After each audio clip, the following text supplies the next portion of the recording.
Hello po mga kalingap, ako po si Kalingap Edu at ito po, ni-support si Ate Maya Vlog sa kanyang mga videos sa kanyang YouTube channel. So, hello po sa inyo mga kalingap. This is Kalingap JJ. Please support my vlogs po sa mga uploads, sa vlog, and sa live mga kalingap. Siyempre, kanina po yung notification bell, like, and siyempre, subscribe po. Maraming salamat po mga kalingap. So ayun mga kalingap, supportan po natin Maya's Vlog. Subscribe mga kalingap, subscribe po nito. Yan, supportan po natin, talagang di po kayo magsisisi. Yan, YouTube channel niya. Subscribe po natin, share natin para katulong po tayo. Kung ano yung pagtulong niya sa amin, yan, talaga napakabait niya po. Maya's Vlog, supportan po natin ng Georgia. Hello mga kalingap, ayan, shoutout po sa inyong lahat. It's me Mr. J at support po natin mga kalingap si Maya Vlogs, no? Napakabait po yan dito at inalagaan kami sa Hong Kong, di kami pinabayaan. Support niyo po Maya Vlogs. Thank you and God bless. Mga kalingap, pa-support po Maya Vlogs. Okay, GRN. Pa-subscribe po na kanyang channel and pa-like po. God bless po.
Sana ay hindi na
siya ay natuwa.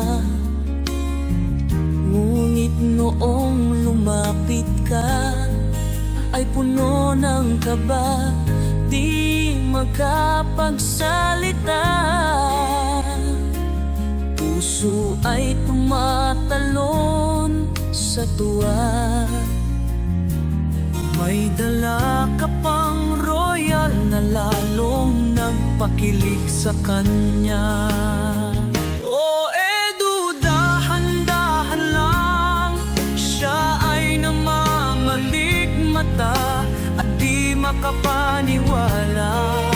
Ikaw ay hinangaan at ngayon ay sa kanyang harapan. Gisingin mo ako, ito ba'y panaginip lamang? O Edu, pangarap ka ng kanyang puso. Sa pagtakbo ng panahon ay di namamalayan. Kasama ka na niya sa tambalang eksay, di mo napapansin, lagi siyang nakangiti. Malagkit na titig, pahiwatig ng pag-ibig. O Edu, huwag magmadali, mga pangarap niya'y wagas at nagpupursige.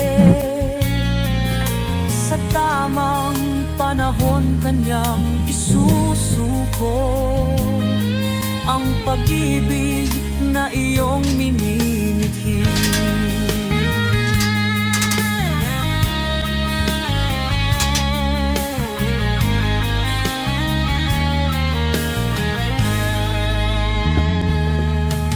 Noong una kanyang makita, siya ay natuwa.